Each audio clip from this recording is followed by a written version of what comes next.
waraanni bilisiginnaan oromiyaa irratti labsiteem waraana gaafii hiree ofii murteeffachuu oromoo balleessuufiim guca bilisummaa sabootaa dhaamsuutiim yaanni jedhum yaada opereeshinii farra riphee lolaa hordofeem qaamota garaagaraatiin kennamaa jiruudha. Ministeerri muummee fi ajajaan humnoota waraanaa Itoophiyaa Abiy Ahmad humnoota hidhatan ni hakkichiifne jechuun dhaadataa jira. Duula waraanaa bilisiginnaan oromiyaa irratti banteen waraanni bilisummaa oromoo hidhannoo hammayyaa hidhataa jiran qondaalota waraana bilisummaa oromootu jedhaati jira. Waraanni oromiyaa irratti labsameem waraana waboo irratti labsame qofa osoo hin taaneem waraana qabsoo bilisummaa oromoo fi oromummaa irratti labsameedhaan yaada Dr. Milkeessaa miidhagaati. Waraana bilisummaa oromoo irratti miti kan labsame. Waraanichi jeneraalii waraana qabsoo bilisummaa oromoo qabsoo oromoo waraana oromoo fi oromummaa irratti labsame. Oromiyaa irratti waraana labsuun ebadda Itoophiyaatti qabsiisuu fi biyyattii diiguudha kan jedhu ammoo yaada Dr. Hussein Kadirim. Ibidda hin dhaamne qabsiisuudha. Oromiyaa keessatti lola labsuun akka Tigraay sana, akka Amaaraa sana, akka Affaar sana laayyoo hin ta'u. Bal'ina isaatiin kan ka'e, hawaasichi lakkoofsa isaatiin kan ka'e, lafa isaatiin kan ka'e, waraanni kun yoo dhaabbateen alatti waraana biyya diiguuf deemu. Waraanni Oromiyaa irratti labsameem waraana sirna deebisanii ijaaruu fi waraana sabummaa balleessuutiin yaada Profeesar Isqeel Gabbisaati.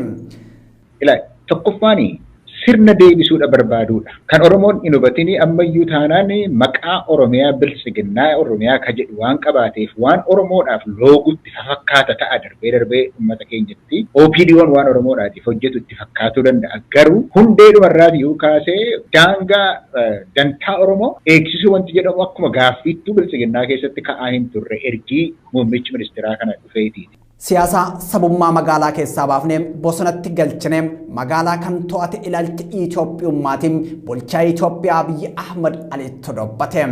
Itoophiyaan biyya balaa diigamuuf saaxilamte jedhamu bira dabartee sadarkaa biyya diigamte jedhamu irra geettee jirtiin ammoo yaada saayintistoota siyaasaati.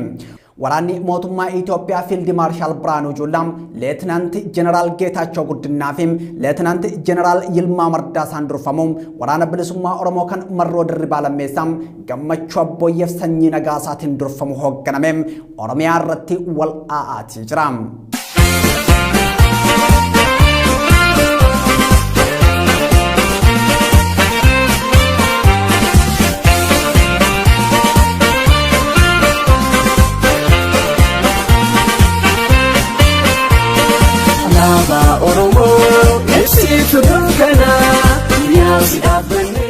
Mootummaan Tarkii hidhannoo hammayyaa Rippaabilikaan Gaardii Abiy Ahmad yoo hidhachiisom Rippaabilikaan Gaardiin Abiy Ahmad ammoo waraana bilisummaa Oromoo hidhachiisaa jiran xiinxala midhoo tibbanaati. Akkam jirtu kabajamtootaam daawwattoota Oromiyaa Miidiyaa Neetworkii. Kun midhoo tibbanaati. Midhoo tibbanaa keenya har'aatiin sochii waraanni bilisummaa Oromoo kan mirga hiree murteeffannaa uummata Oromoo afaan qawweetiin deebisa jedhee taasisaa jiruu fi duula farra riphee lolaa mootummaan Itoophiyaa Oromiyaaf waraana bilisummaa Oromoo irratti bane xiyyeeffachuun waan qindeessine qabna. Ansraay Sabaati gama ogummaa kaameraatiin Abdii Jamaaltu nafaana jira. Qophii kanaan sochii waraana bilisummaa Oromoo maal fakkaata? Waraanni eessafaatti adeemsifamaa jira? Injifannoo waraanni bilisummaa Oromoo gonfate maaliin mootummaan Itoophiyaa waa'ee waraana kanaa maal jedha? Waan baay'ee xiinxallineeti jirra. Hayyoonni saayinsii siyaasaa, hayyoonni seenaa fi kanneen biroo ammoo waa'ee waraana kanaa maal jedhaa jiruun yaada biraati. Hanga xumura qophii keenyaatti nu faana tura.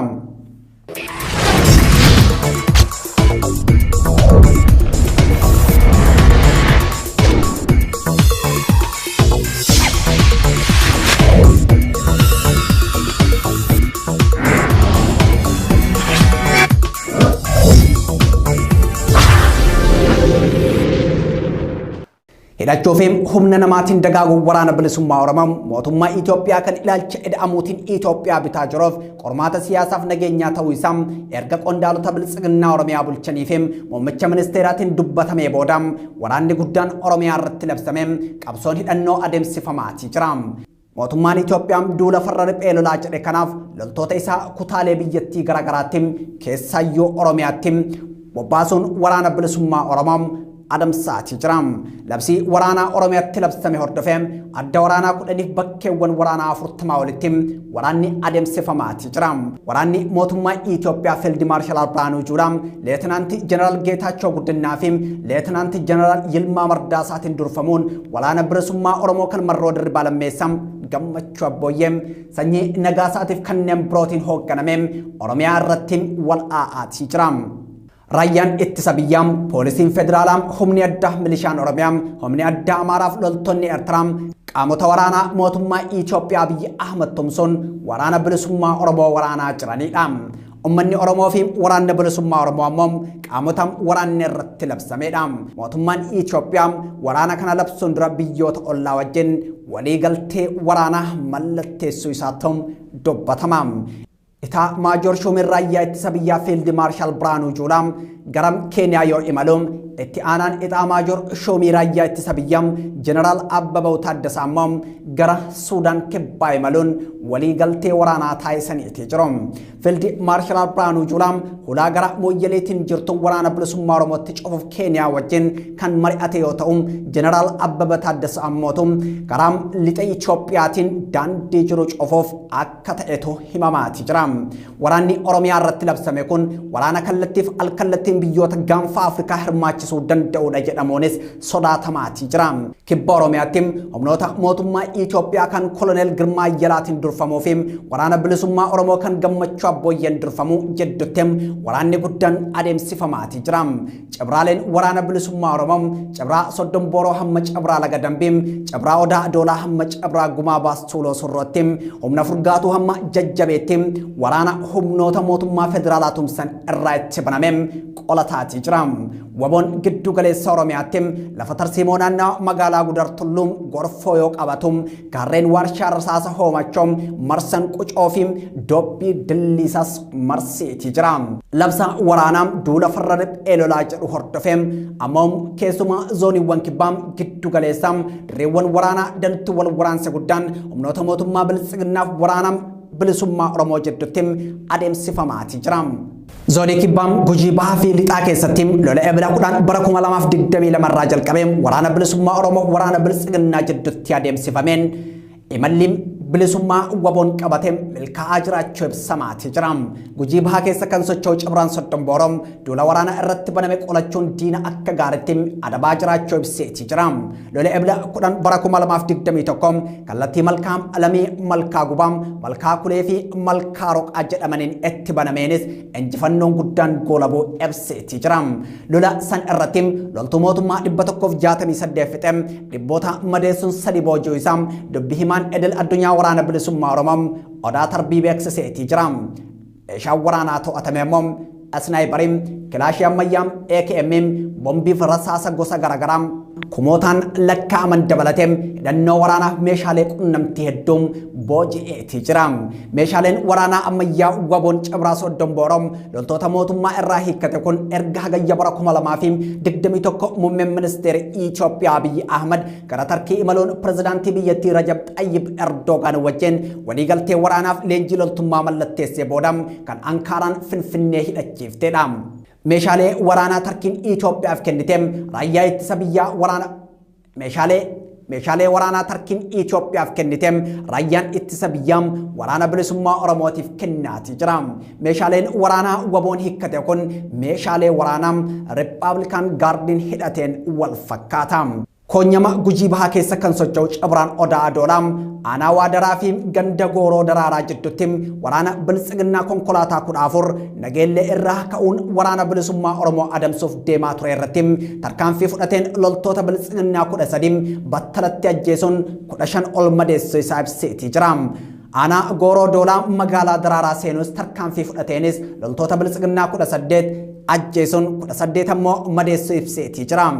Gujii lixaa keessa kan socho'amu Cibraan Gumaabaas Tuuloo Osorroom gandam Adiidaa jedhamuttim humnoota addaa naannolee irraa waraana bilisummaa Oromoo adamsuuf bobbaafame irratti tarkaanfii fudhateen 10 kan taanfixoofiin 17 madeessuu ibseetii jira.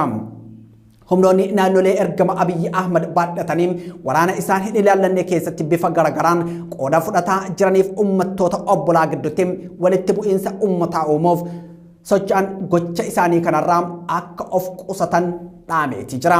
Yoo hin taane ammoo adaba caaluun akka adabuun waraanna bilisummaa Oromoo ibseetii jira. Gama mootummaa biltsiginnaatiin waraanicham abbummaan kan labsee jiru biltsiginnaan Oromiyaa ibsa baaseen waraana bilisummaa Oromoo guutumaan guututti barbadeessuuf duulli waraanaa jabaan eegalamee jira jedhe. Itti gaafatamaan dhimmoota kominikeeshinii mootummaa naannoo Oromiyaa Haayiluu Addunyaa ibsa tibbana kenneen waraana bilisummaa Oromoo barbadeessaa jirra jedhe. የፌደራልና የክልል የጸጥታ መዋቅር አቀናጅቱን ዞኖቹን ከዞኖች በማቀናጀት የሽብር ቡድኑ ሲንቀሳቀስበት የነበረ ቀበሌዎችን በማስላቀቅ ላይ እንገኛለን። በዚህም ድል ተገኝቷል ማለት ነው። የሽብር ቡድኑ አሁን ከ3 ወር ከ2 ወር በፊት የነበረበት ቦታ አይደለም ያለው። አብዛኛው ቦታ ተመቷል። አብዛኛው ቦታ ተበትኗል። Qondaalli biltsiginnaa Oromiyaa kun akkana haa jedhu malee odeeffannoon keessoo biltsiginnaatii OMN yeroo garagaraatti argatuu fi odeessi maddeen waraanaa irraa bahuun opereeshinii farra riphee lolaam waraana bilisummaa Oromoo guututti balleessuuf labsame kun gamanumaan fashalaa'aa jiraachuu argisiisu. Opereeshinii waraana bilisummaa Oromoo dhabamsiisuuf labsame kanaan waraanni bilisummaa Oromoo dhabamsiisamuun hafee humni mootummaa waraana bilisummaa Oromoo dhabamsiisuuf bobbaafame guyyaa guyyaan harca'aa jiraachuun ragaaleen suuraa fi suur-sagalee Oromiyaa miidiyaa neetworkiin qaamolee garagaraarraa argates ni mirkaneessa. Qophiin midhoote banaas kanuma mirkaneessiti. Waraanni kun giddu galeessa Oromiyaa godinaalee Shawaa afran lixa Oromiyaa godinaalee Wallaggaa afran keessatti bal'inaan adeemsifamaatii jira. Waraanni kun giddu galeessa Oromiyaa godinaalee Shawaa afran akkasumas lixa Oromiyaa godinaalee Wallaggaa afran keessattis bal'inaan adeemsifamaatii jira. Torbee darbe keessa waraanni 3,000 ta'uun kaampii Saanqallee qubsiifameen gara kibba lixa kaambichaa fi lixa Oromiyaatti bobbaafameen haleellamuu isaa ibsamaatii jira. Humni waraanaa gara kibbaa bobba'een baddaam Kubee Gaattiraam gaara Wajiiraa fi Caboom jedhamu keessatti loltuu waraana bilisummaa Oromootiin rukutameetii jira. Kibba lixa Shaggar aanaa ammayyaam ganda Qaacamaam aanaa Jibaat ganda Kuyyuum Hareeree aanaa Midaaqanyi ganda Guddataa Gabaalagaa akkasumas ganda Candoo Jibaatitti waraana adeemsifamaa tureen haleellaa cimatuun loltoota mootummaa mudate.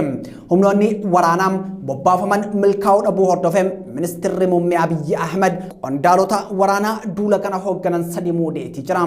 Qondaalonni muudaman Itaamaajoor Shuumii raayyaa ittisa biyyaa Fiild Maarshaal Biraanuu Juulaa, ajajaa raayyaa ittisa biyyaa kaabaa kan ture Leetinaanti Jeneraal Geetaachoo Guddinaa, ajajaa humna qilleensa Itoophiyaa Leetinaanti Jeneraal Yilmaa Mardaasaati. Fiild Maarshaal Biraanuu Juulaa humna waloo akka qindeessan Leetinaanti Jeneraal Geetaachoo Guddinaa immoo humna lafoo akka qindeessuun Leetinaanti Jeneraal Yilmaa Mardaasaa immoo haleellaa qilleensaa bakkoota filatamanitti akka raawwatuuf ajajni itti kennameetii jira. Muudamaa fi ajajni kun kan dhagahame erga waraanni bobbaafamee bakkeewwan baay'eetti injifatameen booda. Waraanni bilisummaa Oromoo waraana Oromiyaa keessatti adeemsifamaa jiru ilaalchisuun ibsa baaseen kaayyoon waraanaa yeroo ammaa Oromiyaa irratti labsame uummata wal irratti kakaasuun uummattoota gidduutti walitti bu'iinsa dhalchuudha jedhe. Kanaan wal qabatee kaayyoo waraanni bilisummaa Oromoo qabsaa'uuf yaadaan deeggaruu isaanii qofaaf ajjechaa hidhuufiin adamsuun lammiilee nagaa irratti raawwatamu haa dhaabbatu jedhe. Itti fufuun humnoonni naannolee ollam gara Itoophiyaatti bobbaafaman saba tokko isa kan biraa irratti kakaasuuf shira xaxamuun haa dhaabbatu jedhe. Mootummaan biltsiginnaa waraana labse guututti dhaabee mariif akka of qopheessuuf dhiibbaan barbaachisu akka taasifamuuf gaafateetii jira. Waraanni sirnichaa martiin gara mooraatti akka deebifamuuf waltajjiin bilisaa marii nagaa geggeessuuf dandeessisuun uumameen qaama mara gidduutti mariin atantamaa akka eegalamuuf hawaasni addunyaa dhiibbaa gama isaatiin gochuu qaba jechuun waraanni bilisummaa Oromoo gaafateetii jira. Ministeerri muummee fi ajajaan waliigalaa humnoota waraanaa Itoophiyaa Abiyyi Ahmad walgahii tibbana ajajoota waraanaa waliin ta'een kallattiin raayyaa ittisa biyyaa inni jalqabaa kutannoodhaan dantaa biyyaaf dhaabbatuu fi hidhannoo diinaa hiikkachiisuudha jedhe. humnootiin diinota mara hiikkachuusutu barbaachisam shaneem ganeem baneem kanneen jedhaman hundam hiikkachiisuu barbaachisam hidhannoowwan qaamoleem raayyaa ittisa biyyaan morkan harka jiran hundam hiikkachiisuu barbaachisa jechuun dubbateeti jiram. አንደኛው ዲፌንስ ነው። ዲፌንስ ይባል መከላከያ ሳይሆን አጠቃላይ መከላከል ናሽናል ኢንትረስት መከላከል። ሁለተኛው ዲሞብላይዝ ነው። የጠላት የሐሳብ ትጥቅ ማስፈታት ሸኔ ገኔ በኔ ምናምን ማስፈታት ያስፈልጋል። ትጥቆች እንደዛ ፓራል ፎርስስ ማምከን ያስፈልጋል። ኡፈታ ወራና ኡፈቹን አጃጆታ ወራና ፉል ድረታኤም ከለቲ ካአከን ቱሬ አብይ አህመድ በራኩዳ ሰገል ሰደተሚ ሰዲያንጋ ሰደተሚ አፉሪም ናኖ ወለጋም ጀዳሞም adda dimokiraasa warraaqsi ummatoota Itoophiyaa hin bulchineem caasaan mootummaa hanga bara 1985 ittiin turreem kutaa waraanaa gibee nama hoogganaa tureem alamsheet nama jedhamutum bulchaa tureem shawaa kaabaa addawaayin bulchee hin beekum lixa shawaa naannawa gandabaraat hanga filannoo bara 2002 bulchee hin beeku jechuun dubbateem 83 84 አጋማሽ ድረስ ወለጋ የሚባል አካባቢ ኢህአዴግ ያስተዳድርም ከ84 85 6 አካባቢ 6 አይደርስም 85 አካባቢ ድረስ አለምሼት ነበር የሚያስተዳድረው ወለጋን በግቤ ክፍለ ጦር አማካኝነት እዚህ ሰሜን ሸዋ የፕሮፌሰር የሚባለው ሀገር ሽፍታ እየተባለ ኢህአዴግ አስተዳድረው ያቀም እዚህ ምዕራብ ሸዋ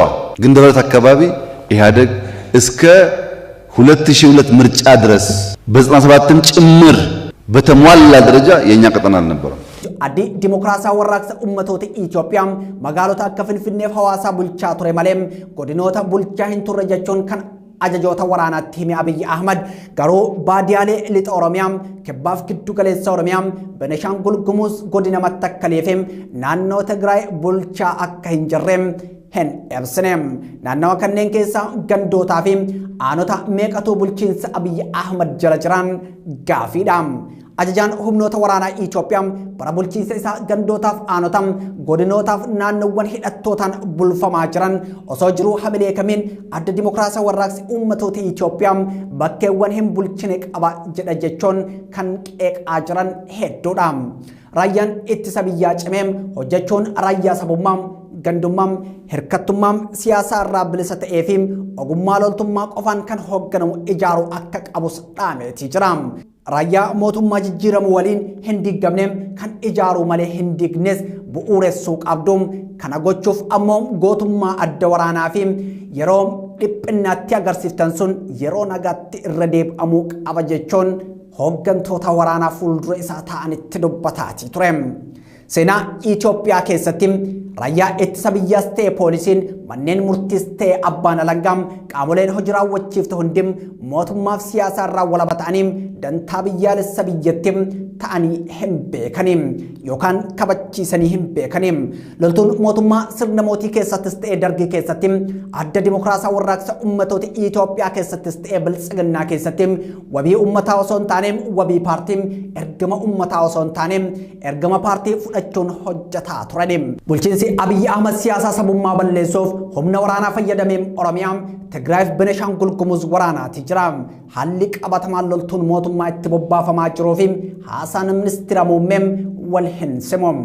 Loltoonni wabii gaachana sirnaa ta'anii osoo leenjifamanii naamusa loltummaa keessaa bahanii osoo siyaasaa daldaalanii akkamiin bilisa ta'anii ijaaramuu danda'an jechuun ajajoota waraanaa isa dura ta'an keessam kan gaafates hin jiru. Gadaa bulchiinsa biltsiginnaa keessam Itoophiyaa keessatti yakkoonni namoomaaf waraanaa raawwatamee jira jedhamuun adeemsi qorannoo mana maree mirga namoomaa dhaabbata mootummoota gamtoomaniitiin taasifamuuf adeemsa irra jira. Mootummaan Abiy Ahmad kan siyaasaa sabummaa magaalaa keessaa baafneem bosonaaf gaarreen Itoophiyaatti galchine jechuun dubbatuun yakka namoomaaf waraanaatiin shakkamus waraana bilisummaa Oromoo kan isa buqqisuuf wal'aansoo hidhannoo taasisaa jiru loluuf Oromiyaa irratti duula waraanaa baneetii jira. Waraana Oromiyaa irratti labsame kana ilaalchisuun saayinsii siyaasaa kan barsiisu Dr. Milkeessaa Miidhagaam waraanni Oromiyaa irratti labsame waraana waboo irratti labsame qofa osoo hin taane waraana qabsoo bilisummaa Oromoo fi Oromummaa irratti labsameedha jechuun dubbateetii jira.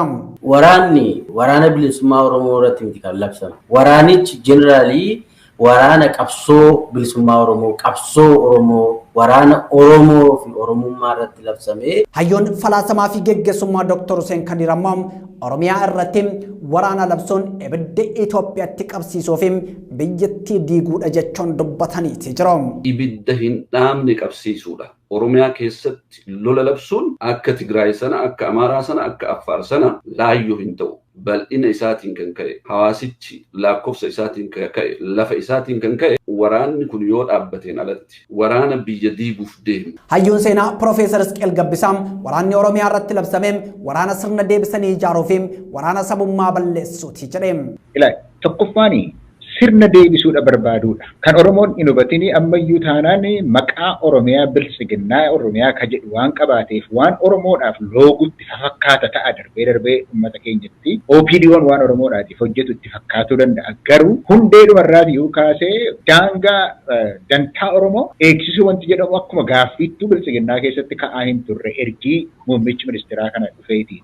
Opereeshiniin waraanaa mootummaan bilisiginnaa Oromiyaa irratti bane kun yakka namoomaaf waraanaa addunyaan argiteef dhageettee hin beeneem argisiisuuf dhageessisuuf deemaan yaaddoo hayyootaaf xiinxaltootaa qofa osoo hin taaneem yaaddoo uummata bal'aatiim. Ofiin yakki waraanaa maaliim? Gochoota akkamiittuu yakka waraanaa nama himachiisaam? Eenyutu himataam? Seeronni idil addunyaa maal jedhuun gaafilee jedhan deebisuuf waa'ee yakka waraanaaf namoomaam duguggaa sanyiim waan qoranne qabnaam. Yakki waraanaam yaadrimee yeroo dhihootiim waraana addunyaa lammaffaa duraam yakkoonni tibba waraanaatti namoota nagaa irratti raawwataman akka qaama waraanichaatti jedhamuun himamaatii ture. Haa ta'u malee waraana addunyaa lammaffaa boodam haalonni kunniin geeddaramaniiti jiru. Waraana kanaan namoonni nagaa hedduun keessattuu Ayhuudonni Naazii Jarmaniin yoo ajjeefaman Jaappaanonni ammoo osoo nama nagaa adda hin baafne yoo namoota ajjeesan yakka wal fakkaataa kan raawwateem ni adabame jechuun warri lixaa murtee dabarsaniiti jiru. Biyyoonni lixaa jechuudhaan yakkaawwan akka duguggaa sanyiim yakka namoomaa irratti raawwatamuum yakkaam tibba waraanaatiin namoota nagaafiim loltoota irratti raawwatamu hundeem yakka waraanaa keessatti hammatamuum duguggaan sanyii ammoo yakka waraanaa isa ol aanaa jedhamee fudhatamaam. Akkam Jeeneef afuraffam boqonnaa 147 yakka waraanaa jechuun ajjecha seeraan alaam dararuu yookaan qabiinsa namoomaa hin taanem jechuunis qaama yookaan fayyaa irratti miidhaa qaqqabsiisuun namoota eegumsa qaban fedha isaaniin alaam qabanii daangaadhaa gara daangaatti ceesisuun booji'amtoonni akka waraanan taasisuun mirga isaanii sarbuun yookaan haqa dhoorkuun namoota danquun qabeenya barbadeessuun fa'aa of keessatti hammataam. Kun wantoota yakka waraanaatiin nama gaafachiisanidha. Akka waliigaltee kanaattiin yakki waraanaa naannoo Oromiyaa fi Tigraay keessatti raawwateetii jira. Loltoonni mootummaa bobbaafaman namoota nagaa ajjeesuun qabeenya barbadeessuun booji'amtoota lolchiisaniitii jiru. Gudeeddii akka meeshaa waraanaatti beelas akka meeshaa waraanaatti fayyadamaniitii jiru. Uummata nagaa ammoo dantaa loltummaatiif yookaan dantaa waraanaatiif dhimma itti bahaniitii jiru. Kun yakka waraanaa ta'uun namatti akeekam. Meem waan loltuun raayyaa ittisa biyyaam waraana bilisummaa Oromootiin booji'ame jedhu kanam haa dhageeffannu. Maqaan kan kun Nuraddiin Jibriil jedhama. Kan inni irraa dhufee godina Jimmaa aanaa Sattammaa waraana kanatti makamuudhaaf fedhii kan turre. Fedhii biyyan turre. Bakka kana kan inni dhufuu danda'e duraan gara naannoo Amaaraa deemeen ture. Achirratti dogoggora tokko ta'ee ture. Nu fidanii gara Dabuubitti hidhaa keessa nu tursan. Nu fidanii achitti nu hidhaa keessa nu tursanii hidhaadhaan nu baasanii dirqama qabdu dirqama baasanii deebitan nuun jedhanii achi walitti qabanii makiinaadhaan as nu fidanii. Kanaaf deemtu sanaaf deemtu nuun hin jenne callumaataniituma bakka nu fidanii. As gaafa dhufnu waraana nu aggaatame jechuudha. Kan biraan yakka duguggaa sanyiitiim jechim duguggaa sanyii jedhu kunis yeroo jalqabaatiif kan hojiirra ooleem bara 1943 abukaattoo lammii Jewish Poolaandiim Dr. Raafi'eel Laamiikiin tureem. Innis jechoota Giriikii lamaam Jiinos kan hiikkaan isaa sanyii ta'ee fi jecha Laatinii Saayid kan jedhuun kan hiikkaan isaa ajjeesuu ta'eem walitti fiduun kan uumameedha. Dr. Rafael bara ajjechaa jumlaam Holocaustiin obboleessa isaa malee maatiin guutuu dhabuu hordofeem duguggaan sanyii seera idil addunyaatti akka galmaa'uuf nama sochii taasisaa turedha. Yaaliin isaa kunis seerri duguggaa sanyii mootummoota gamtoomanii yookaan ammoo United Nations Genocide Convention muddee 19 bara 1948 keessaa akka bahuuf daandii banee jira jedhamuun dubbatama. Booda ammoo seerichi amajjii 1951 irraa kaasee hojii irra oolu jalqabe. Keewwanni lammaffaan waliigaltichaas duguggaa sanyii jechuun gocha haleellaa yaadaam garee sabaam sanyii yookaan miseensota amantaa biyya tokko guutummaan yookaan garee isaanii balleessuuf raawwatameedha jechuun hiikam. Waa'ee duguggaa sanyii Rwaandaa irratti kitaaba Rwanda and the Genocide in the 20th Century jedhu kan barreessanii fi hoogganaa olaanaa dhaabbata Medicine Sans Frontiers yookaan MSF duraanii Alain Disteksis duguggaan sanyii kaayoo duubaa isaa jiruutiin yakkoota biraam hunda irraa adda baafamaa jedhu. Duguggaan sanyii yakkoota biraa hunda caalaam yakka baay'ee cimaam namoota irratti raawwatamuudhaan yaadni isaas garee adda baafame san guutumatti balleessuuf kan kaayeffate ta'uu agarsiisa. Kanaaf duguggaan sanyii yakka hamaa fi olaanaa ilma namaa irratti raawwatamuudha jechuun ibsameetii jira. Waliigaltee dhaabbata mootummoota gamtoomanii waliigaltee dhaabbata mootummoota gamtoomanii bara 1948 caqasuun duguggaan sanyii bakkoota garaagaraatti raawwatamuu isaatti dubbatama. Duguggaawwan sanyii kunneenis ajjechaan bara 1915 hamma 1920tti Tarkii Otomaan Armaanota irratti raawwate. Duguggaa sanyii Holocaustiin Yihuudonni miiliyoona 6 ol itti dhuman ajjechaa Rwaandaa kan Tutsii fi Huutiin 800 ol itti ajjeefaman ajjechaa bara 1995tti Bosniyaatti raawwatame.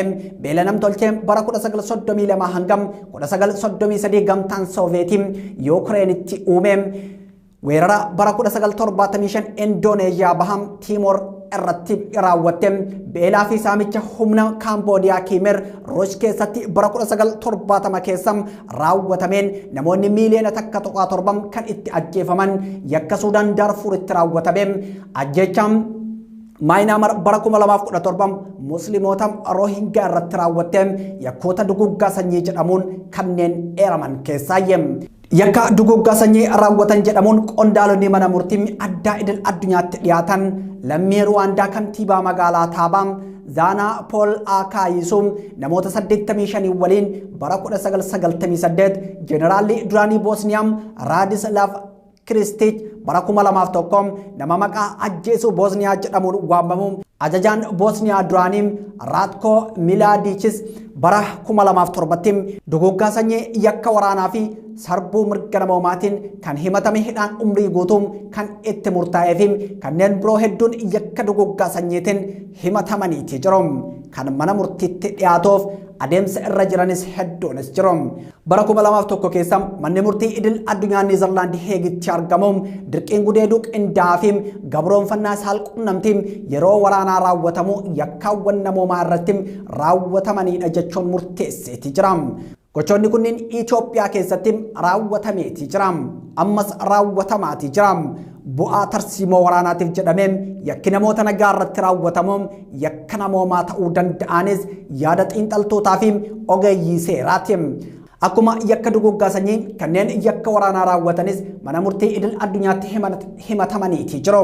Bara 1945tti hooggantoonni naazii 12 hooggantoonni waraanaa Jaappaan 7 yakka waraanaa raawwatan jedhamuun du'aan adabamaniiti jiru. Yakkoonni waraanaa fi namoomaa wal waraansa Itoophiyaa keessatti adeemsifamaa tureen raawwatamuu isaanii ragaaleen ni argisiisu. Ekspertoonni idil addunyaa sadii mana maree mirga namoomaa dhaabbata mootummoota gamtoomaniitiin muudamanii gara Itoophiyaatti ergamaatii jiru. Yakki waraanaaf namoomaa raawwatame mootummaa Itoophiyaa irratti ni mirkanaa'amoo hin mirkanaa'u kan jennuun bullee argina. Ansiraa sabaa ture. Gama ogummaa kaameraaf piroodaakshina bareedaan giraafiksii miidhagsee haala Oromiyaa keessa jiru kan isinitti mul'ise Abdii Jamaaliim. Angama kiyyaan xumuree jira. Qophiileen Oromiyaa miidiyaa neetwork itti fufuun torban milkii haa taatu.